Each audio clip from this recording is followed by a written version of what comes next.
Hello, this is Dave Hurwitz, executive editor at ClassicsToday.com, here to talk to you about Mahler's Symphony No. 5, the one even dedicated Mahlerians usually screw up. I don't understand why. You would think, I've played it a bunch of times. It's difficult. It's very difficult. All of Mahler's symphonies are difficult. This one is particularly difficult for the strings. It has the most bars of any Mahler symphony, and the reason is because you have this 16, 17, 18-minute long scherzo in the middle, which is in quick 3/4 time.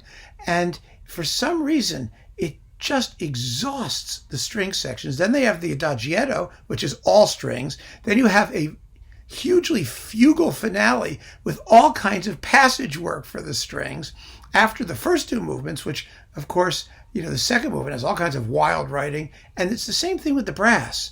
It's a big brass section compared to the other Mahler symphonies. The woodwind section is relatively normal sized, but you've got lots of brass, lots of strings, and they're working all the time. And for some reason, it just tires them out. And it's not really even the longest Mahler symphony, usually about 70 minutes or so.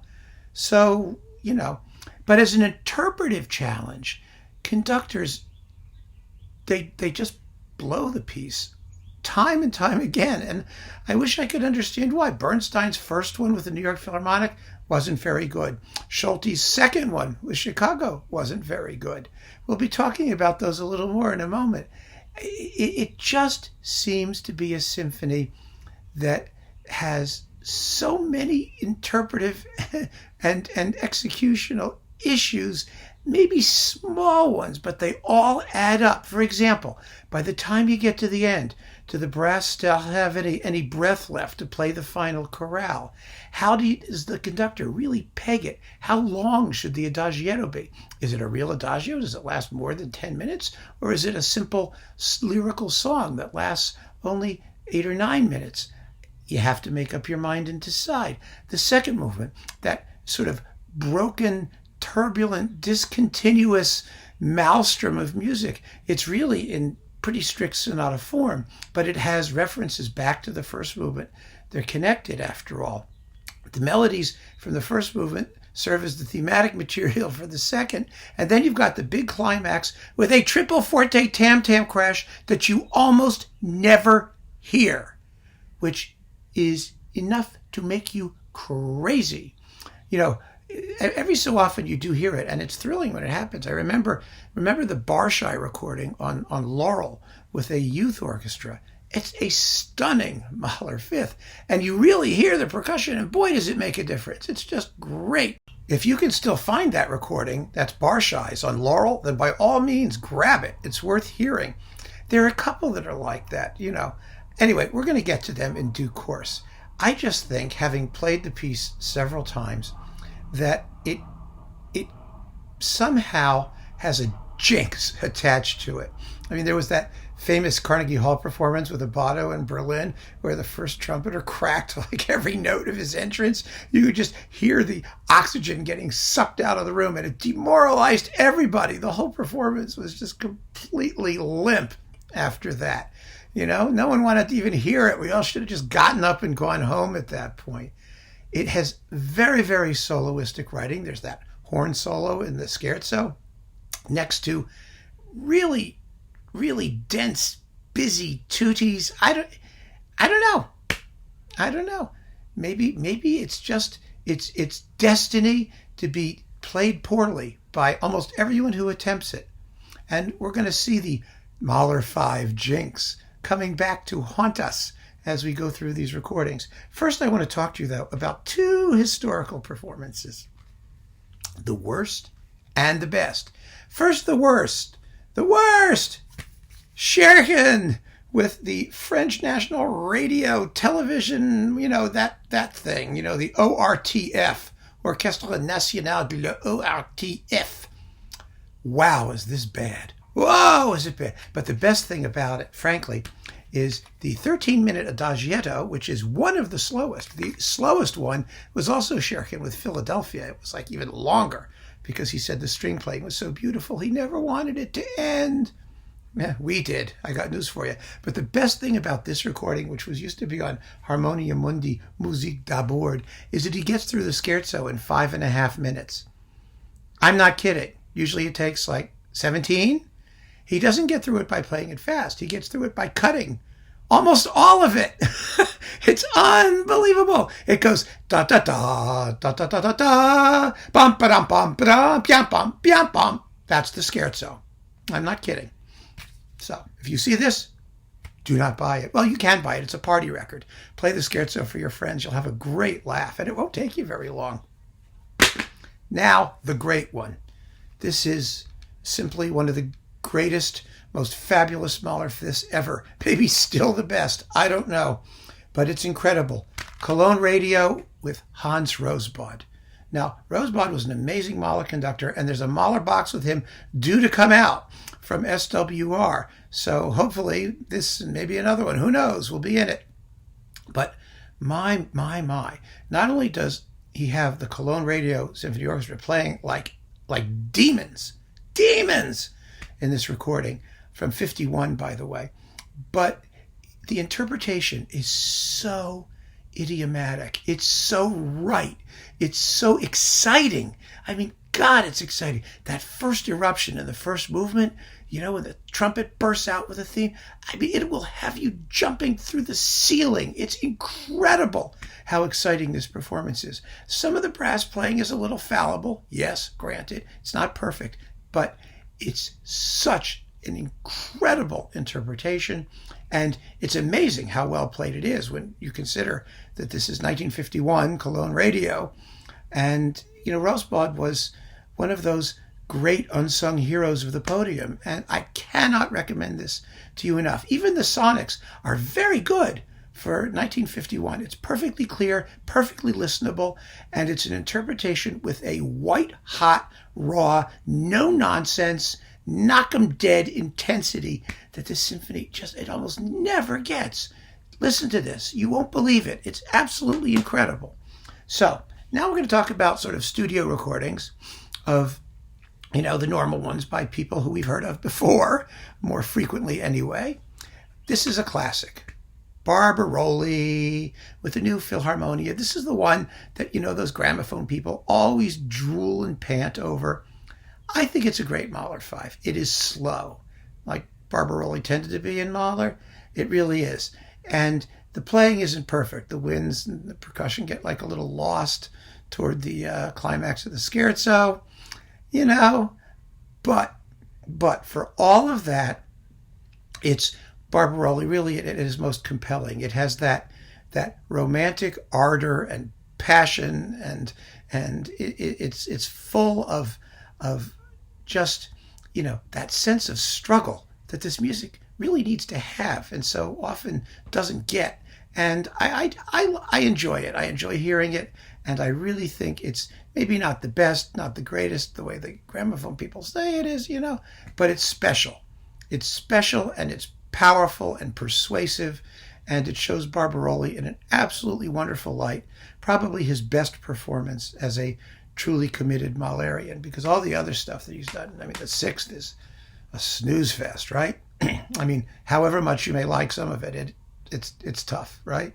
And there was a live second, which is just in Stuttgart, it's just a catastrophe, especially at the end when like half the orchestra goes left, the other half goes right. Sometime they meet at the end, kind of. Forget it. So another one, and this one would really come as a bit of a surprise. Contraction. With, the Moscow Phil. Now, Contraction, as we know, was a great Mahlerian. He is one of those, kind of like Rosbaud, straight ahead, hard-hitting, no nonsense, play the daylights out of it.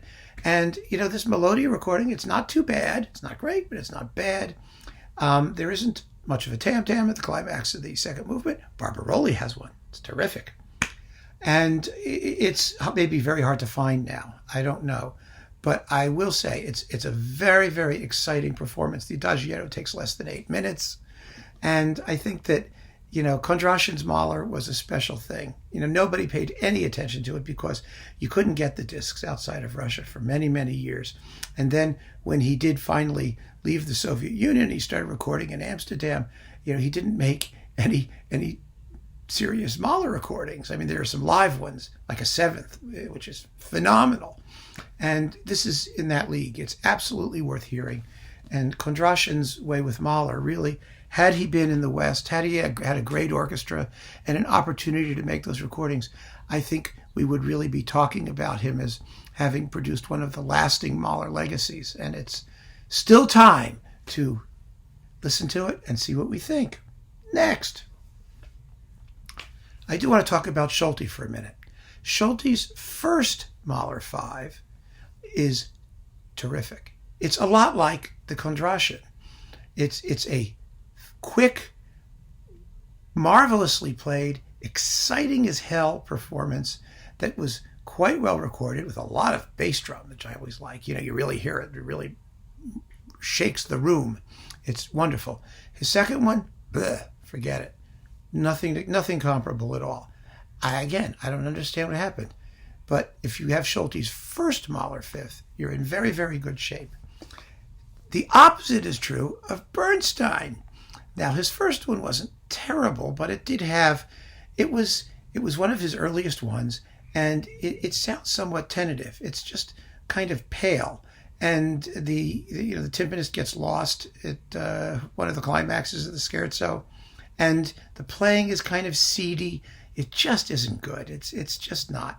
It's a shame because he was doing it after Bruno Walters came out with the New York Phil, which also it's a good, very direct, nice to hear performance for his way with the work, but it's mono and the sound is not great, and it's not as intense or as well played as it should be. But Bernstein's second one with the Vienna Philharmonic is the real deal. It's a little on the slow side in the opening funeral march, but it's beautifully played, powerful, compelling, everything that the first one was not. This is. And it's one of the great ones, without a doubt, well worth hearing. And thank God he lived long enough to redeem himself. But if you want to hear the New York Philharmonic do it, and you should, they're one of the great Mahler orchestras, along with the Czech Phil and the Amsterdam Concertgebouw, some orchestras that really had a Mahler style. I do not include the Vienna Philharmonic in that because they needed to be forced. They weren't a natural Mahler orchestra. They could be when the right guy was conducting, but in general, I don't think that their sound is as congenial to Mahler as is that of New York, Amsterdam, or Prague. That's me. Zubin Mehta in the New York Philharmonic, also sort of out of print. Good luck finding it. Maybe you will. It was on Teldec.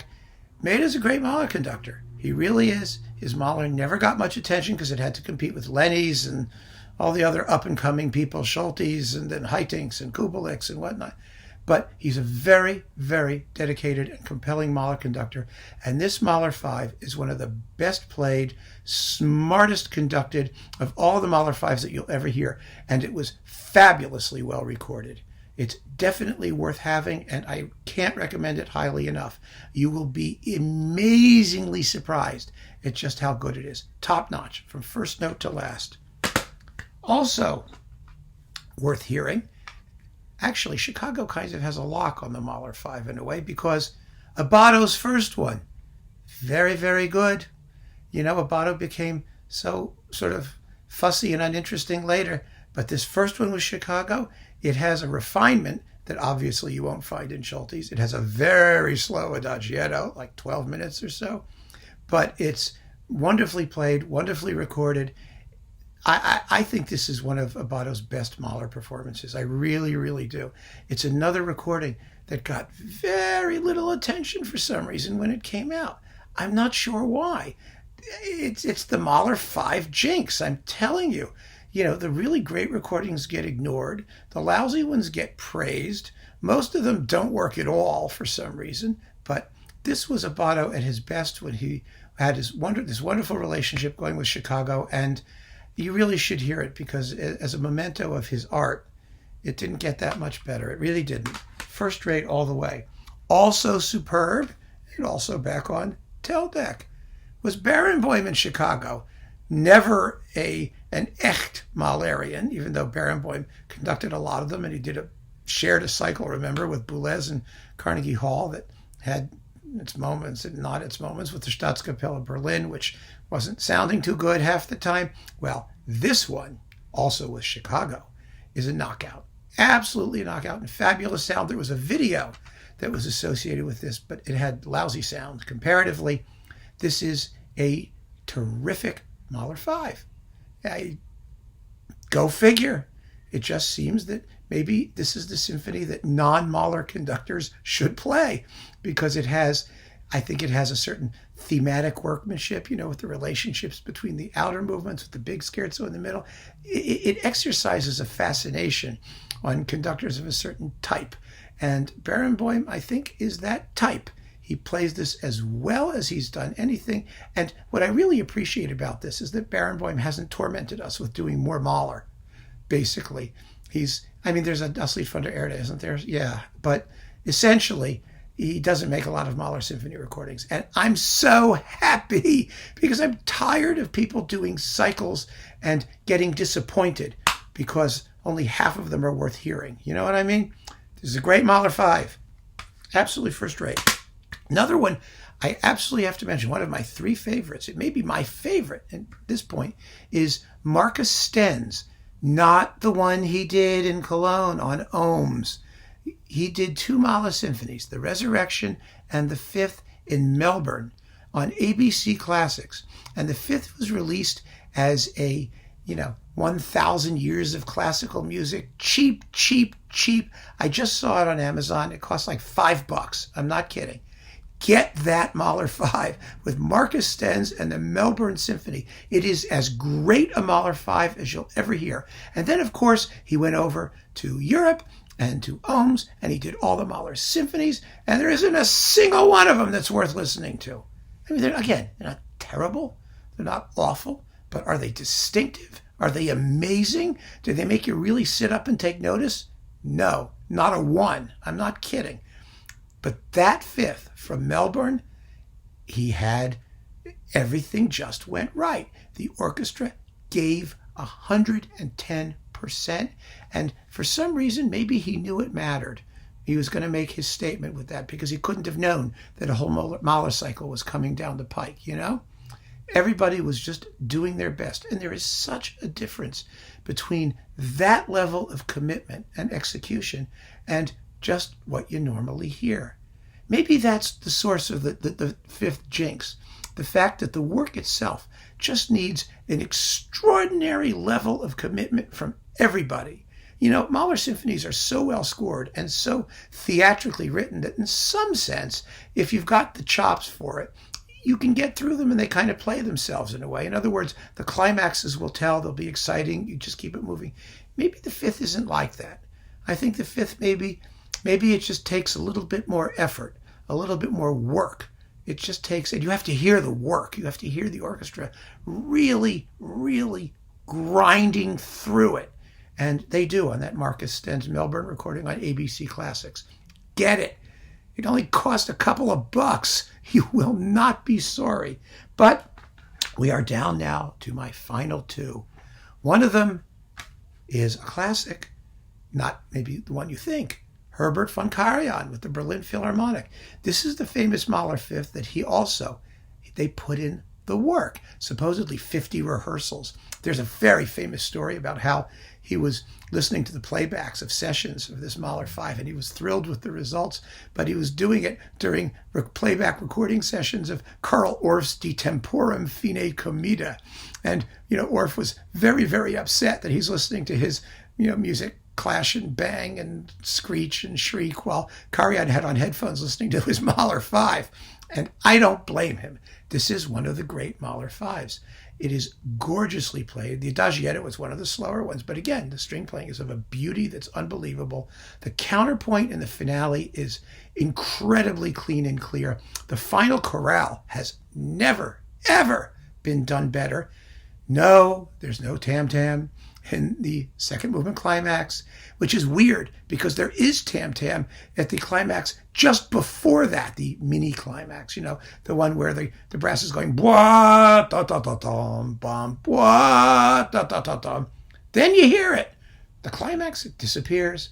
Maybe Karajan took it out. It's entirely possible. He always played around with percussion parts. But leaving that aside, it is an incredibly well-prepared, exciting performance that also conveys something of Karajan's own, the horns are there, the harps, the strings, the lusciousness, the timbres, the richness of sonority that he loved.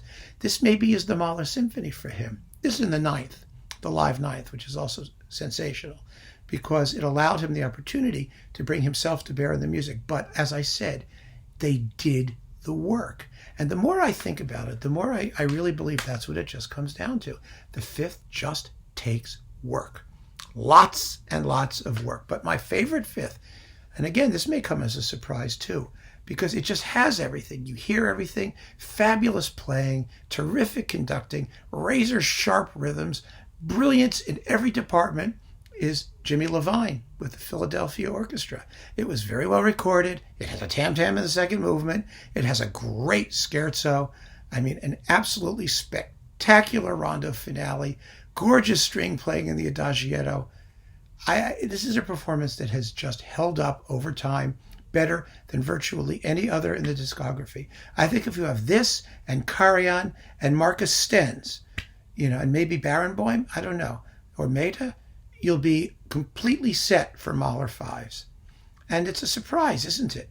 It seems that some of these are not the ones that have been done by the people that you would expect, because the piece gets played very frequently. It gets played because it doesn't have a chorus. It's not that long, so you can put something on the first half of the program, which is a terrible mistake, by the way, because this symphony takes work.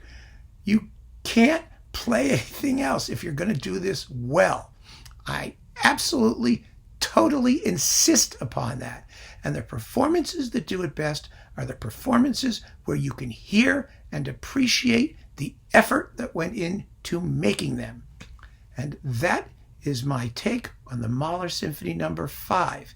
Keep on listening, people. Thank you. Thank you for joining me with this chat. I've waited a long time to give it because this is a symphony that intimidated me too. It really has, because I've had so many recordings that have been so disappointing. But these are the ones, I think, that really bring home the bacon. So thank you again. And if you enjoyed this talk, please subscribe to my YouTube channel. All the best.